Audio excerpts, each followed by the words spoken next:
Hey guys, welcome back to planetjejuda and welcome back to another Reddit crochet/knit edition.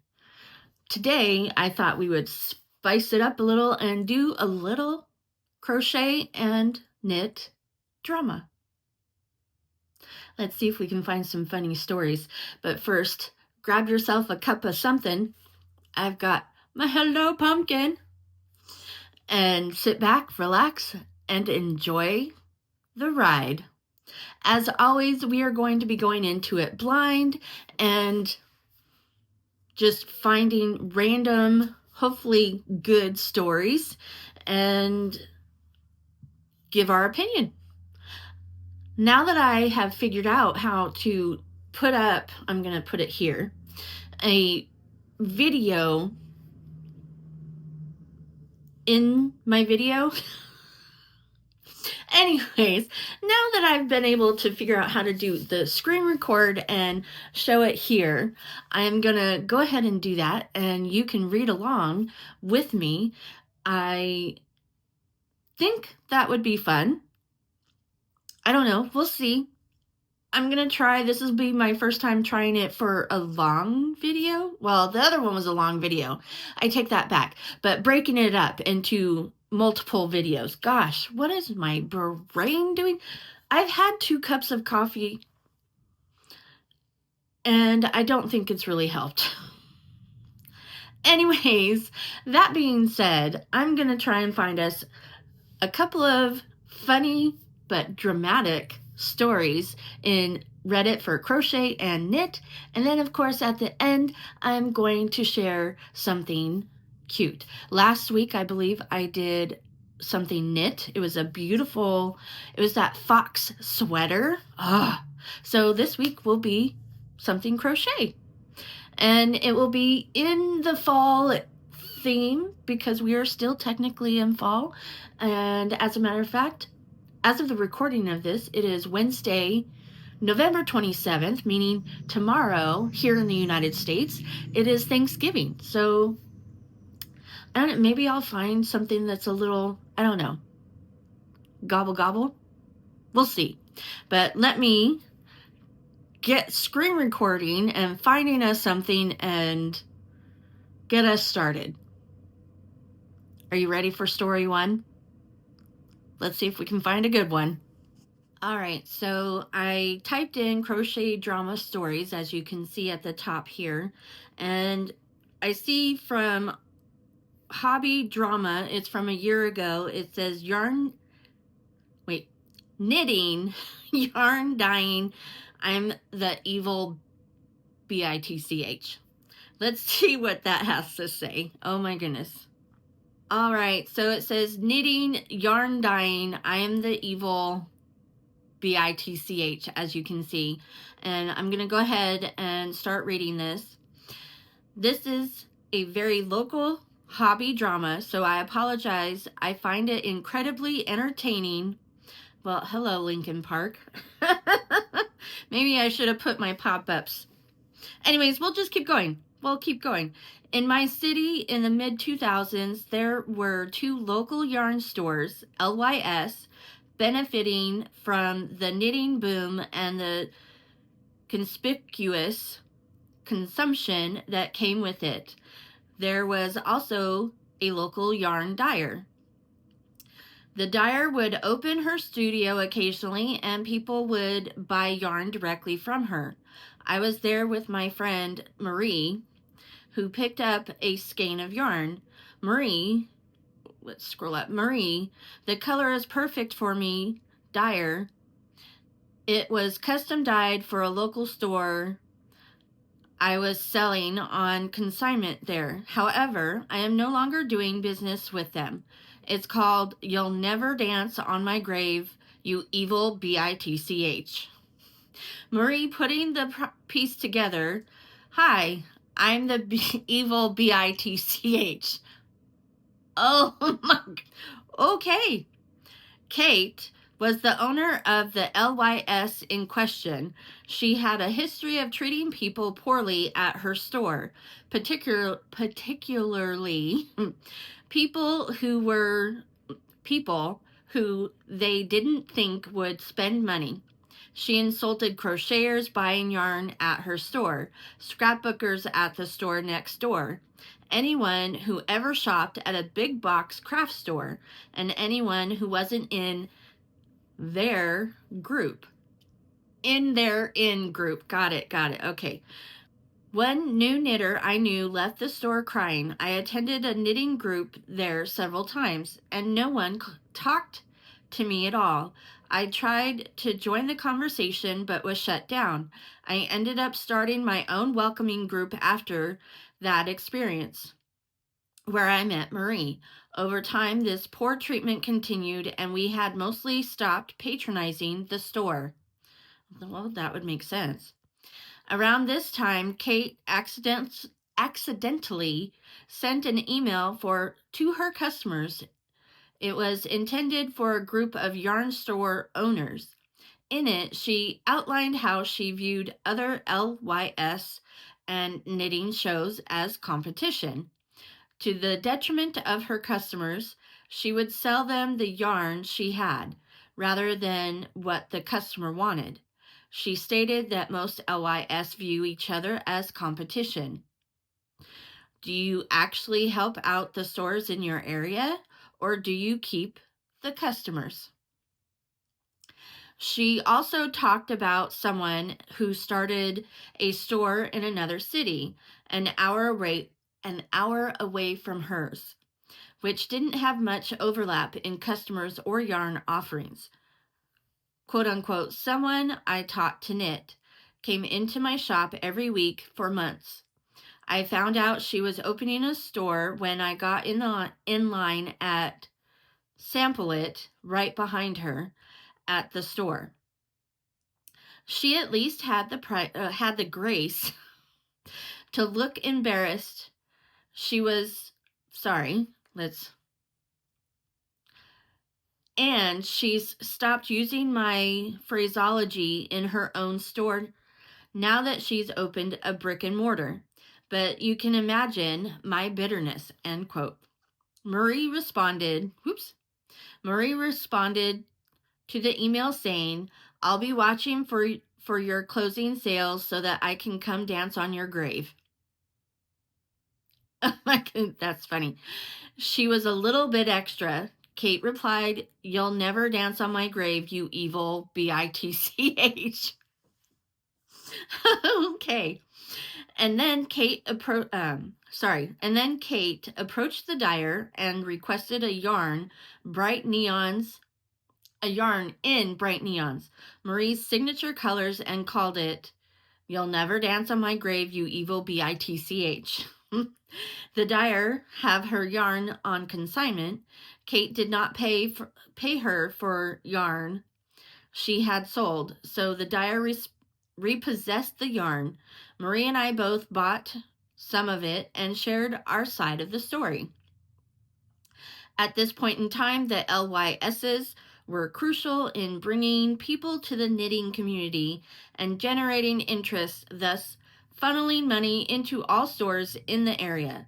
Someone would learn to knit at one store, but often would visit so the stores in the area, as they had different yarns. Oh my gosh, my brain. Read. That yarn store began to lose yarn brands. We believe that she wasn't paying them either. She did close about 5 years later, but did not have a closing sale, so there was no dancing on your grave. There was no dancing on her grave. Oh my goodness. I was not happy to see the store close, but I didn't feel bad either. And I have neon socks made from yarn named after my friend's beef with a yarn store. Oh my goodness. Okay, so that is funny. Let's see. First comment, excellent drama. Why are so many niche store owners awful? That is, I wouldn't know. I don't have any niche stores here. I wish I did. Every knitter I know can tell you many stories of rudeness in yarn stores. Again, I don't have that experience because I don't have any niche, yarn, mom and pop yarn stores. So I wish I did. I really do. I only have Walmart and I believe Dollar Tree are the only stores within my area that actually sell yarn. So I don't have that. I wish I had that problem. All right, let's see if we can find. Okay, so here's a cool one. Just started crocheting 2 weeks ago. Now, granted, this was a year ago, so they've now been a year and 2 weeks ago. The local yarn store owner is so calm and relaxing. I would say but they said ASMR inducing voice. Very passionate about yarn related hobbies. Very cool. Okay, so I'm gonna stop that. Oh, I can pause. Okay, well, I'm just gonna stop that. All right. That was really cool. Hopefully I didn't make you dizzy by scrolling up. Anyways,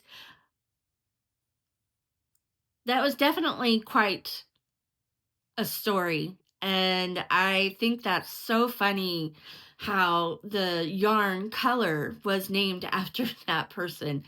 Like I said, I don't have local yarn stores to even remotely have an understanding. I only have Walmart and Dollar Tree. I don't even have the big box stores outside of Walmart, such as Michael's or Hobby Lobby. I just don't live that close to one. My closest ones are over an hour away. So there you go. Alrighty. Well, that was technically, it said knitting, but I'm going to go ahead and look up knitting drama stories and maybe we'll find something else. So on to the next story. All right, so I typed in knit drama stories, as you can see, and I'm going to go to this one. It's from 5 years ago. This is a part 1, so I don't know if there's going to be a part 2. I would assume there's a part 2, but oh my goodness, it is definitely long. Definitely long. Okay, I think... Although it is definitely interesting. I will probably just do this one, obviously, for this video. If you would like me to do the continuation, if I can find it, hopefully I can, I will do that. But let's dive into this. Oh my goodness, this is a long one. I hope you're ready. All right, so this was posted 5 years ago. And the headline is Fiber Crafting. About a decade ago, prominent members of the knitting, crocheting, yarn community couldn't stop faking their deaths with bonus yarn club drama, part 1. What? So I wasn't a part of the yarn community or the crafting community of this caliber 5 years ago, 10 years ago. I mean, honestly, didn't even realize there was such a community like this that was so crazy. But all right, let's dive into this, shall we? Hopefully I can read it. All right, let's get started. So I haven't thought about this in years, but a comment on this very board a few weeks back reminded me of it, and I've dug into the internet machine to try to piece together my memory of exactly what happened. But the short version is that in the first decade of the 21st century, the yarn and fiber crafting community suffered an epidemic of tragic, shocking, utterly fake deaths. Wow. All right. First, a little background. As you may know, the internet home for fiber crafting, in parentheses, knit and crochet primarily, is a site called Ravelry. Ravelry is genuinely a great website with massive pattern and yarn database. The ability for people to upload and catalog their own projects, and a robust forum system.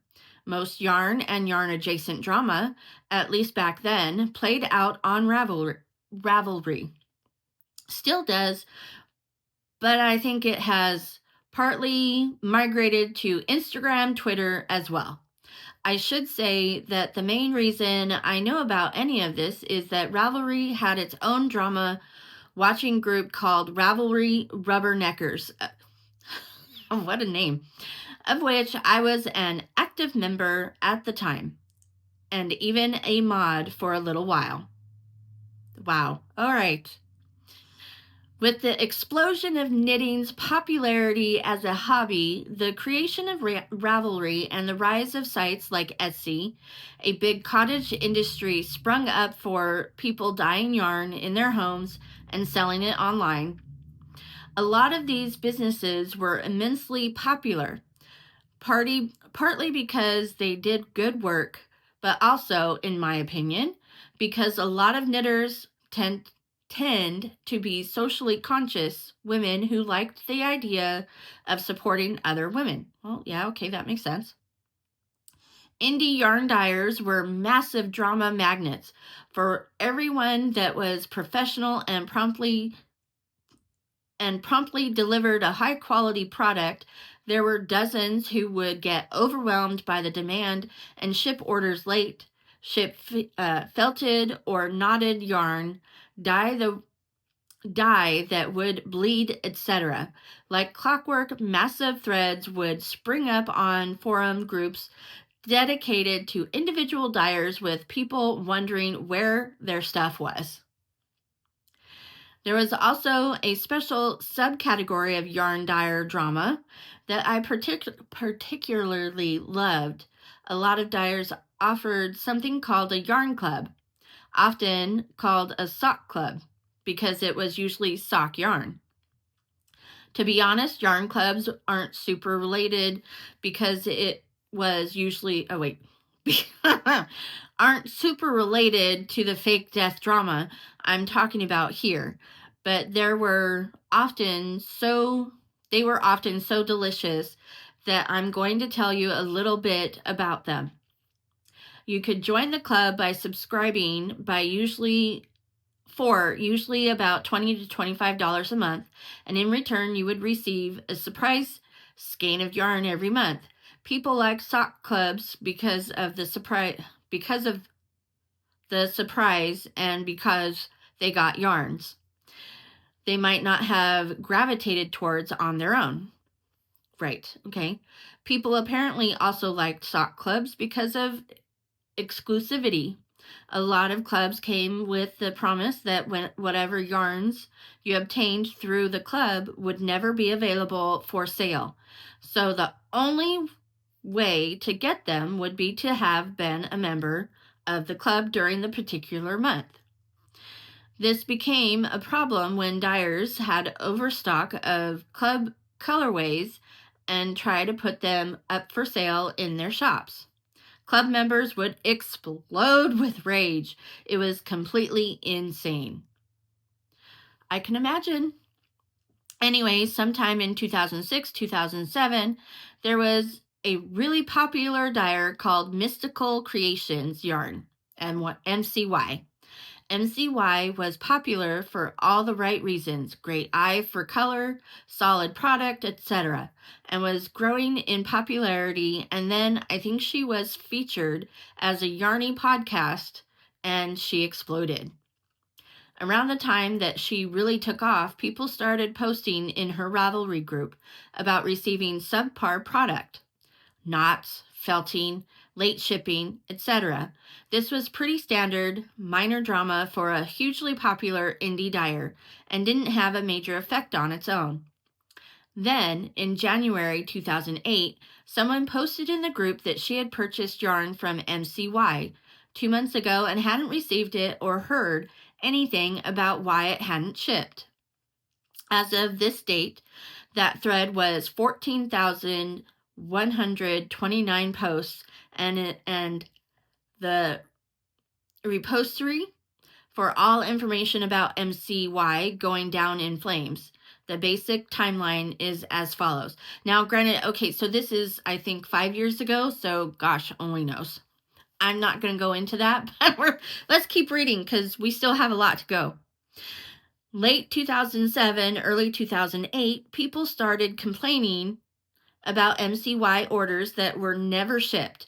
It's important to note that since these companies are largely run by individual people out of their homes, and the business owner usually have a significant presence on Ravelry, people have a tendency to give them more latitude than they would a big company.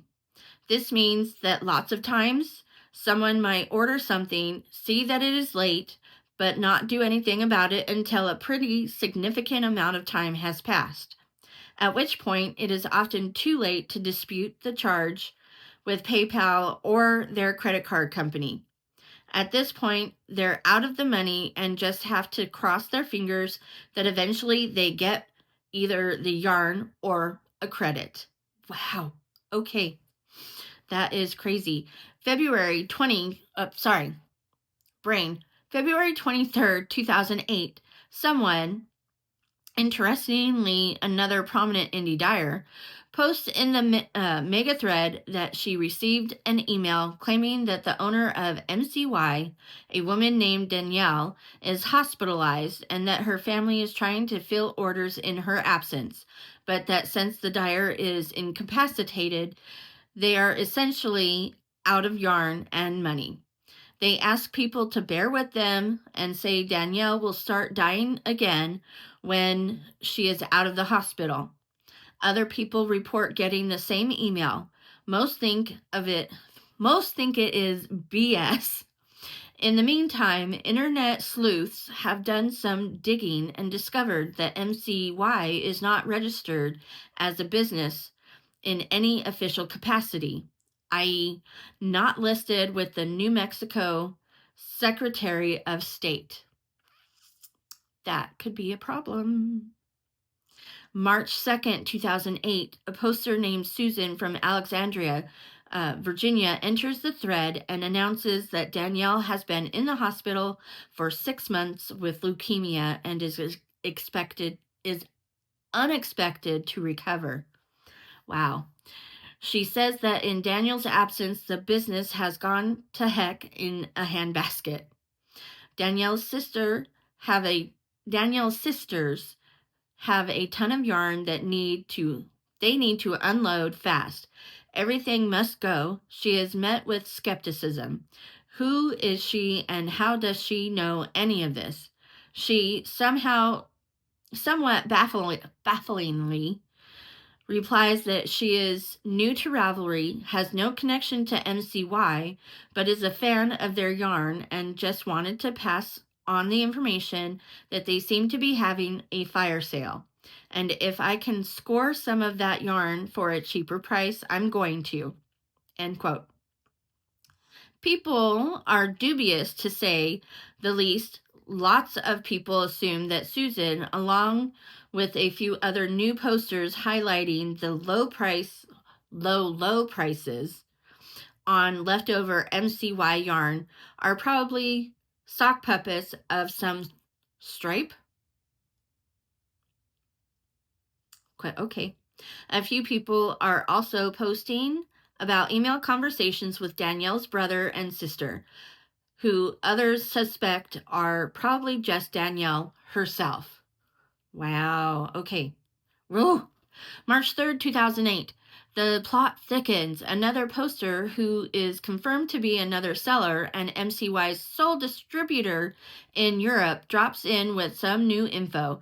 Danielle is not in the hospital. She does not have leukemia. Her only brother died some years ago, and she is not known to even have a sister. What? Wow, okay. The poster knows all of this because as a distributor, she is in regular contact with someone who calls Danielle once a week at a minimum. Busted! Meanwhile, Ravelers, there we go, are in motion. The thread is peppered with posts about what to do if you are owed money, and how to file a complaint with the BBB, Better Business Bureau. A few days later, someone posts about an investigation being initiated with the FBI's Internet Crime Complaint Center. What? Oh, okay. All right. March 9th, 2008, a poster reports that she has received an email from Danielle's sister, Margaret, that Danielle has passed away. Specifically, Margaret writes, "I can hardly talk right now. I am crying so hard. Mom just called from the hospital and Danielle has just passed away." Literally, not a single person believes this for even 1 second. The primary reactions are shocked outrage and general hilarity. Who gets the call that their sister has died and, through a veil of hysterical tears, takes to the internet to email her late sister's customers? Scam better, dudes. Come on. March 18th, 2008. Don't don your morning clothes just yet. Someone posts in the thread that there's no effing way that Danielle is dead, since someone she knows just spoke to her on the phone that day. Also, a former employee of Danielle's who has been selling some of her old stock in a separate Etsy shop. They parted ways before any of this happened. The former employee is not part of the scam. Good to know. Mentioned seeing her a few days earlier at Walmart. Whoops. At this point, the thread is in full meltdown mode with gleeful internet sleuthing and a swarm of likely sock puppets. A lot of those posts have since been deleted, so I can't reproduce much of that, but the whole thing was a friggin' mess. May 1st, 2008. The final delicious chapter in this saga. A user posts the following. The helper is what people started to generally call the anonymous, likely imaginary person helping Danielle while she was in the hospital. References are usually tongue-in-cheek, since most people do not believe such a person even exists. I thought the helper should know that a woman claiming to be Danielle Glunt, presenting Danielle Glunt's driver's license with an address on Futures Road as proof of ID, was seen and overheard today depositing checks at a neighborhood branch bank. Oh my goodness. She was driving a brand new car with dealer stickers and tags still on it, I might add. What? And no, helper, I am not a defeated customer of MCY. I am, however, a fellow resident of Edgewood, New Mexico, with the most misfortune to also be named Margaret. Need I mention how much your nefarious business scams have cost my business, including the cost of renting a post office box in Sandia Park? End quote. And that, as they say, is all she wrote. MCY sunk into yarnternet lore, and without more fuel for the fire, more fuel to the fire, the drama started to slowly ebb away. Last I heard, people were working together to build a complaint for the New Mexico Attorney General, but I'm not sure what, if anything, came of it. To this day, old-timers like me joke about zombie dyers and, quote-unquote, guess it's time to fake my death when things get overwhelming. But a lot of people probably don't even remember it happening. If you can believe it, I was originally going to share another infamous fake death story from the yarn community here, but this post got so long, I'll probably save it for another thread. If people want to hear it, the yarn world is rich with delicious drama. Oh my gosh. Oh my goodness. Okay. Wow, that was a lot to unpack. I'm not even going to go into the comments. Let me just, oops, because that one took a while. That one took a while. Oh my goodness. That is a lot to unpack. I'm not even sure if I'm going to, okay. Let's move on to something cute. Oh my gosh. Alrighty, so here we have some cute crochet pine cones, and the caption is crochet pine cones are making me long for fall, and those are really adorable. Let me see what what the people are saying. Super cute. Can you post a link to the pattern? Let's see. Someone else said I would also love to see a pattern. And then there's a comment underneath that says it looks like it's this pattern. So I will link the pattern in the description box below and go from there. But everybody's very cute, but seems to only have the Danish pattern available. Oh, okay. Google translating the page results in, okay, I don't know. Let's see. Yes, crochet terms aren't usually friendly. Pattern is here. Whatever pattern, I will figure it out and post that. These are so cute. I want to see a little basket filled with crochet pumpkins, pine cones, and fall leaves. That would be adorable. So let me bring this back up. There you go. I absolutely love that. That's adorable. They're just too cute. I love them. Alrighty, with that, I hope you enjoyed today's video, and if you did, I would love it if you would hit the like button, and don't forget to click all. If you'd like to be notified of any and all future uploads, hit the subscribe button, and now don't forget to click all on the notification bell. And with that, remember, in all my chaos, gravity works, guys. Oh my gosh. I need another coffee.